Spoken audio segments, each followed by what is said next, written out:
बबी ना मम्मी से कहते हैं कि ना कान छिदवाने हैं, वो जो इयरिंग स्टॉप नहीं होते वो। मम्मी कहते हैं चलो छिदवा देते हैं। फिर पास ही थी शॉप, तो हम गए, तब मैं चल सकती थी। अच्छा, तो फिर मैंने कब कहा कि आप चल नहीं सकती थी? मैंने तो नहीं कहा ना। 4 साल के तो बच्चे चलते ही हैं। मम्मी ने क्या किया?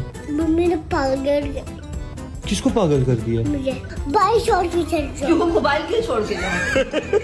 तब आप जाओगे, फिर मैं अभी बाद में कुकी गेम देख लूँगा। चाचू मेरे पूरे सोशल मीडिया पे 12 मिलियन है। 12 मिलियन फैंस हैं। इतने फैंस का इतनी सी उम्र में करना क्या है? क्या मतलब करना क्या है? क्या करना है? पिक्चर खींचनी है।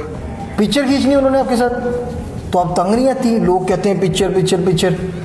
नहीं, मैंने बिया को सॉरी बोला, अभी तक भी नहीं बोला सॉरी। मैंने बोल चुका हूँ, ठीक है?